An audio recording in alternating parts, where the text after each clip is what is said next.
Порикthehemi sërish në studio dhe siç tham, tema e parë për cilën ne do flasim është ndarja e martesës. Në fakt të gjithë shkojnë për të lidhur martesën, për të kurorzuar dashurinë e tyre, por çfarë ndodh pas një kohe që palët apo bashkëshortët janë në zyrat e avokatëve duke kërkuar ndihmë për të shkurorzuar. Për arsyet me cilat më së shpeshti vinë ata te zyra e avokatit, por edhe për shkurorzimin në prizmin juridik, ne kemi këtu në studio Janaki Mitrovski, i cili është edhe avokat. Добро утро, добро ни дојдовте. Добро ве најдов, благодарам ме поканата. Авокатите работат на сите можни проблеми со кои се соочуваме, ама колку е тешко да се работи на развод на брак? Секоја материја си носи сопствена тежина, меѓутоа како што ви кажав и во овие 5 минути кои ги имавме пред емисијата, адвокатот покрај адвокат, особено во оваа проблематика со семено право, треба да биде и помалку или повеќе психолог. Значи не е лесно се абсорбираат, колку год да се исклучите, се абсорбираат и нели тугите проблеми и јас практикувам 3-4 области, меѓу кои семено право и е една од емоционално потешките, затоа што се знаете како убав развод нема, меѓутоа постои цивилизиран и нецивилизиран развод, а за жал, барем по моето искуство во Македонија, едно 80% од браковите завршуваат нецивилизирано, односно не завршуваат на мирен начин. Под мирен не подразбирам да има насилство, меѓутоа нели да има договор, да е тоа спогодбено, тоа многу тешко оди. Јас секогаш сум се прашала како доаѓа од двајца кои што се сакаат и кои што можеби се најлюбени на свет за кратко време или пак за долго време да бидат луѓе кои што не можат да се поднесат. Дали знаете зашто? Дали тоа егото? Тоа е честа појава, ова што го велите е честа појава да нели се случува љубовта да прерасне во омраза или во нетрпеливост. Па да, егото веројатно изгледа и игра голема улога, постои нешто што се вели емоционална несепарираност, значи можеби едниот расчистил со чувствата, другиот се уште не, и наетот игра голема улога, можеби и традициите кај нас, може и верски начала кај двете најголеми религии, така да повеќе кратен е проблемот. Кои се најчестите причини со кои клиентите кај вас доаѓаат и викаат ова е причината зашто јас сакам да се разведам? Па две најчести причини се секако прељубата и второто е нетрпеливост во односот. Значи прељубата е релативно честа причина за развод, при што треба да знаат вашите гледачи дека тоа воопшто не игра улога во разводот на брак и постапката за добивање на старателство на детето. Значи многу често се случувало да условно речено изневерената страна смета дека тоа е поен плюс за во судската постапка за да го добие старателството, но тоа воопшто не е случај. Судот не е морален суд, одамна си има повлечено државата од моралниот аспект на законските одредби и воопшто нема да го земе во предвид. Значи ќе се цени само дали е соодветен родител или не, и нетрпеливоста во односот, обично кај подолготрајните бракови тоа се случува, едноставно емоциите избледнуваат, кавгите се чести и се решаваат на развод на брак. Кога доаѓа, особено кај изневерата, знаеме дека ние како општество сме потрадиционални и во таа насока и ја гледаме изневерата. Каква е мотивната позиција на странката која доаѓа? Знаете дека нели во православие и во ислам, нели кои што се кај нас најдоминантни, убедливо најдоминантни, прељубата е сериозен грех. Ја не познавам како во православието, да е еден од најголемите гревови кои што може да се сторат, но имајте на ум дека државата со тој судот се секуларни и тоа повторно не игра никаква улога во разводот на брак, освен во некои верски начала, меѓутоа тоа малку што значи. Емотивната состојба може да биде од бес до инет, до одмаз, до љубивост, а се случило и пар бракови да спасиме. Значи првата постапка е првото рочиште за мирење, односно да направи обид да ме помири судот, и ми се случило пар пати да се откажат од бракоразводната парница. Така да не е секогаш дека нема емоции, меѓутоа можеби и помладиве генерации многу лесно се одлучуваат за развод на брак, затоа што бројките на разводи се фрапантно големи. Дали тоа се чувствува и кај вас во канцеларија? Дали значи од минатата година, оваа година имате повеќе постапки за развод? Не сум водел точна статистика, семејното предмети во семејно право се во пораз, меѓутоа тука треба да ги вклучите и оние постапки кои што се за семено насилство, неплатени алиментации, делби на имот стекнат во брак, но генерално и во контакт со судиите кои што се ододелат за семејно право, информацијата е дека континуирано се во пораз постапките за развод на брак. Ние малку зборевме за процедурата на развод, но би сакала по-детално сега да зборуваме. Како почнува? Кои се начините за развод на брак? Нашиот закон за семејство предвидел 3 опции за развод на брак. Тоа се по член 39, 40 и 41 од именуваниот закон, значи имате првенствено и што е најпрепорачливо, тоа е спогодбен развод на брак. Се поднесува спогодбен предлог до судот, кај што двете страни треба да се согласат за 3 работи. Добро, бракот секако ќе се разведе, затоа што многу често се соочувам со тоа да една од страните вели па ја не давам развод. Значи не постои такво нешто. Ако една од страните сака да се разведе, има непоколеблива волја, судот ќе го разведе бракот се и потоа би се сконцентрирале и судот, а ако има спогодбен предлог, тоа треба да е опфатено да кој ќе го добие старателството и висината на алиментацијата која што ја плаќа родителот со кој што детето не живее, а би било препорачливо, не е нужно, но е препорачливо, доколку не сметаа дека би имале потоа нормален однос на родителски договор, да се регулираат и видувањата со детето на детето со родителот со кој што нема да живее, но јас секогаш апелирам да е тоа по родителски договор, затоа што ако некој сака да направи проблем, ќе направи проблем. Во тој случај тоа е најпрепорачливо затоа што постапката е најбрза, финансиски ефтина и она што е најбитно, нели финансии се заработуваат, но она што е најважно емоционално неисцрпувачка, затоа што така го прерипувате моментот кој што е во со другите две постапки, а тоа е да треба да одите преку социјално, каде што има една бенигна исто така постапка за мирење, каде што ве прашуваат дали има шанси бракот да обстои, ако кажете не, таа постапка ќе се заклучи и потоа се оди на работење со детето, за да се одлучи какви му се односите, да се утврди какви му се односите со родителот, со родителите, дали има некои недостатоци, некои влијанија и каква е афекцијата према двајцата родители и односот меѓу себе на детето или децата со родителите. Со тоа што кај нас ние сме потписници на Конвенција за права на детето, кој што јасно стои дека треба да се почитува желбата на детето за повеќе прашања, особено со тоа кој сака да живее по развод на брак, но во Конвенцијата нормално не пишува на колку години тоа се чини, затоа што таму има една општа генерална одредба, а тоа е дека ќе му се постави и директно тоа прашање доколку е на доволна психолошка развиеност да го разбере прашањето.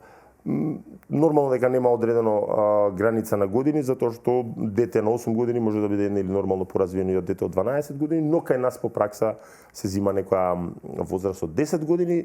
Тоа значи дека над 10 години изричито ги прашуваат и таа волја воглавном ќе се почитува, освен ако не се утврди дека тоа е правено под влијание, дека детето не го гради самостојно својот став, но до 10 години се работи стручно-методолошка работа, значи преку прашалници, преку игри, преку цртежи и така натаму, и навистина апелирам до сите кои што решиле да се разведат да го користат членот 39, односно спогодбено да се разведат, затоа што сите овие не е сигурно удобно, нема да биде сигурно удобно за детето да поминува по тој пат.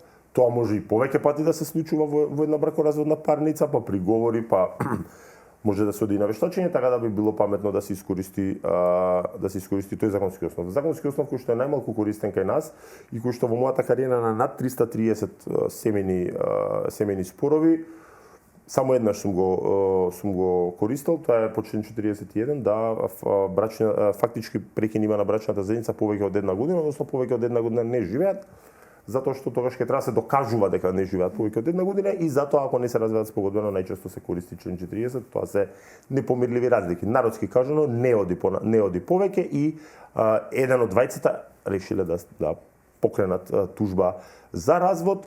И во тој случај имаме класичен спор, каде што ако нема договор околу детево за старателство, тогаш ќе треба за исто да се води борба и ќе се докажува за висина на приходи за алиментација. Алиментацијата има јасни критериуми по кои што се води судот кога ја определува. Тоа е приходи на оној кај кој што детето ќе биде живеалиштето на детето, расходи негови, приходи на давателот на издршката, негови расходи и дали има можеби други деца, други расходи кои што е должен по закон да ги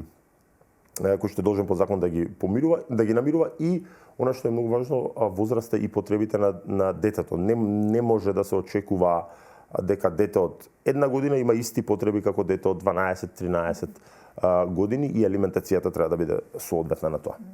Која е разликата во врска со време траењето на овие постапки? Значи, колку може да трае спогодбено или пак ако веќе одиме на борба? Од прилика. Спогодбено ќе иде релативно брзо, затоа што откога ќе опуштите предлогот во судот, тие ја пуштаат спогодбата во Центар за социјални работи, меѓутоа тоа е помалку или повеќе формално. Ептен ако са спогодбата не одговара тотално на потребите на детето, само може да биде вратена на коригирање, меѓутоа бракот предметот ќе заврши на првото рочиште. На првото рочиште со тоа што ако една од страните не дојде, ќе се смета дека се откажале од спогодбата и тоа е релативно брзо во согласност со сега, нели, зависи и кој суд. Скопскиот суд например пренатрупан, во помаливе градови оди малку побрзо. Доколку пак се оди на класичен судски спор, тогаш постапките знаат многу долго да траат, значи сум имал бракоразводни парници кои што траеле и 3-4 години, што е исклучително долг период. Финансиски ќе се исцрпите, ајде да речеме да немате проблем тоа да го сносите, да финансиите не ви се проблем, емоционално ќе се исцрпите, но некои луѓе па и се хранат од таков тип на постапки што е секако за осуда. Сме малку кај финансиите. Можеме ли да дадеме информации на гледачите колку може да кошта една постапка? Секој судење е скап спорт, затоа што адвокатскиот тарифник, ако сте ДДВ обврзани, кажува дека составна тужба е 10.736 динари, едно ручиште е 12.886, ако адвокатот не е ДДВ обврзник е минус ДДВ-то, нормално можете и сами да се разведувате. Наспроти митовите во јавноста, адвокат е задолжителна само во исклучителни случаеви, особено во граѓански спорови само во исклучителни случаеви, не знам како одземање на деловна способност, во сите други, доколку се чувствувате способен, можете и сам да се застапувате, меѓутоа тоа е многу тешко, знаете, луѓето се правно неуки, така да тие се износите кои што на крајот од денот страната која што ќе изгуби ќе треба да ги надомести покрај тоа што го плаќал својот адвокат, или во зависност од одлуката судот може да одлучи секоја странка да си ги сноси своите трошоци. Јас кога зборувам со луѓето мислат дека поделбата на имот е ист процес како развод на брак. Како е сега кај нас? Сега како што секогаш било, значи кај нас исто со истата тематика и ние се соочуваме, значи кога ќе заврши нели разговорот за разводот се преоѓа демек за имотот, меѓутоа постапката воопшто не е иста како што рековте, не се води во една постапка, односно во постапката за развод за брак судот воопшто нема да ниту да го спомене имотот стекнат во брак, затоа што е тоа посебна постапка под посебен закон каде што односно под законот за сопственост и други стварни права, каде што се дели имот стекнат во брак. На крајот на денот имотот стекнат во брак вие можете да го делите и без да сте воопшто во бракоразводна парница, едноставно да решите дека треба да си ги регулирате односите во тој дел и тоа е тоа. Во овој дел постои јасна правна претпоставка во законот каде што кажува дека по правило секој имот што е стекнат во брак или кој што има поголема вредност, чија вредност и се зголемила, тоа значи за подвижни ствари, акции, хартија од вредност и така натаму, дивиденди банкарски, тоа значи дека се дели 50-50, тоа се дели на половина, со тоа што законот остава простор на секој од страните да даде приговор за придонес, односно да се бара поголем процент да добие една од страните, доколку може да докаже дека неговиот придонес бил непропорционално поголем. Со тоа што кај нас има една многу голема заблуда која што судот не ја прифаќа, а тоа е да, ако сега јас не знам, заработувам многукратно повеќе од сопругата или таа од мене и се смета дека по автоматизам тоа значи дека имам поголем допринос, нашиот суд има став, барем Скопскиот суд има таков став и тоа е исправен став, дека допринос во создавање на семејство генерално и со тоа имотот на семејството не е или стекнат во брак не е само со пари. Значи да, еве јас може, не знам како адвокат, многу кратно повеќе заработувам од сопругата, за возврат на тоа таа е повеќе ангажирана со домот, со децата, што мене ми овозможува слободно време, нели, за да можам да работам и да заработувам. Многу од, за жал, еве, машкава популација тоа не го прифаќа дека е така, а не може да не се цени жртвата, например, на жената околу домаќинството и семејството. Секако дека мене ми е многу полесно кога ќе се вратам од работа да не знам имам ручек на маса. Сова знаете може ке нас имаат традиционални вредности се изгубија и са ова не знам звучи, не знам за останато. И мене например тоа ми е очекувањето најотворено ќе ви кажам од сопругата дека многу повеќе ми е важно да се ангажира околу семејството и домот што го чини и не може таа жртва, тој допринос да не се цени. Така да не е допринос секогаш само со пари. Да, парите играат улога нормално, меѓутоа за да можам јас да бидам слободен да се посветам на работата, да заработувам, сигурно дека децата не треба да бидат децата и домот не треба да бидат запоставени. Каква е ситуацијата реална? Кажавте малку дека машките особено кај нас тоа не го прифаќаат, но дали често пати ќе биде караница некоја или во канцеларија или во суд за овој дел? Гледаме да нема во принцип пракса ми е во канцеларија да не бидат двете страни, затоа што тоа никогаш не довело до солуција, значи често доаѓа до кавги, сега видите во судот во главном треба да има пристојно однесување, постојат и одредби за казнување за нарушување на редот во судот, меѓутоа многу тешка материја за судиите од семејно право и често има краници. Во принцип тоа се докажува, значи доприносот на било кој дали е машкото или женското во бракот, има и обратна ситуација. Јас сум видел и жени што екстремно многу заработуваат, мажов може повеќе ги гледа децата, не е тоа сегогаш врзано иако генерално или обратно. Меѓутоа самите странки треба да бидат свесни на тоа и да го признаат, да го валоризираат тој факт.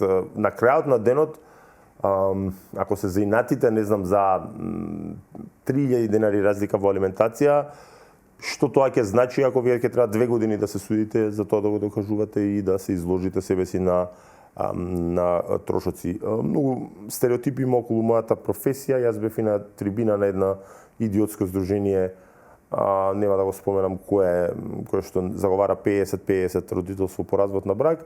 И се кога не можеа да ми контрааргументираат, тоа беше демек јас како адвокат ми одговарало да траат постапките, јас искрено ќе ви кажам да, може тоа не се наивни пари, не се ни пари кои што ќе ми го сменат животот, но не се сладки пари, затоа што не е само вашата обврска, не е само рочиштето. Јас може рочиште ќе имам на 2, на 3 месеци, но во меѓувреме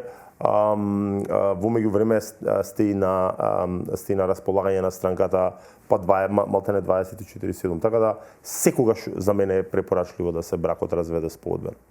Дали мислите дека ќе стигнеме во таа?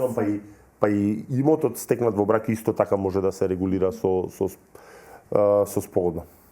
Дали мислите дека ќе стигнеме ние како општество на таа фаза бракот и имотот да ги сведуваме по спогодба? Видете, прво мене е многу жал што бројот на бракови, на разводи на брак е екстремно голем. Треба да разберете дека во комунизмот, значи, особено пред генерациите, вие сте помлада од мене, јас сум 86-та, значи пред 86-та, на прсти се броеле разводите во брак во Македонија. Тоа си носи корени од прво традиционалните вредности, како што кажавте, но и во тогаш имаше законска можност судот да не дозволи развод на брак, значи моралната улога на судот беше многу поголема. Тоа кај нас сега не е случај и мене ми е многу жал што особено кај младиве тоа постои прва караница, спакувај куфеите и оди си, бракот подразбира и малку подолготрајна упорност во градење цигла по цигла на една убава куќа. Дали ќе дојдеме многу тешко, многу помал дел, значително помал дел, сега да не го изразувам во проценти, но значителен помал дел од разводите завршуваат спогодбено за жал. Повеќето од нив се одлучуваат што поради емоционална несепарираност, што поради его, што поради комбинација од двете, што поради инает. И за жал, она што е многу жално, многу често се војува преку детето или преку децата. А жртва на таквото војување секогаш е детето, покрај што се и самите странки, и секогаш апелирам тоа да не се случува, да не се користи детето како алатка за да се наштити на другиот, и тоа е многу себично. Тие луѓе што го починат тоа се многу себични затоа што одат и преку тоа да му нашкодат на детето, само да му нашкодат на тој што, како што кажавте до вчера, нели сте го делеле креветот и софрата и трпезата, а сега го гледате како непријател. Така да многу споро оди кон тоа да се оди кон спогодбен развод на брак, и на крајот на денот спогодба подразбира компромис, а компромис подразбира и двете страни да нешто да добијат, нешто да изгубат, малку да попуштат и така натаму. Тоа е кај нас малку тешко. Кога ставаме ние на ум дека нема да дозволиме ништо, и толку завршува.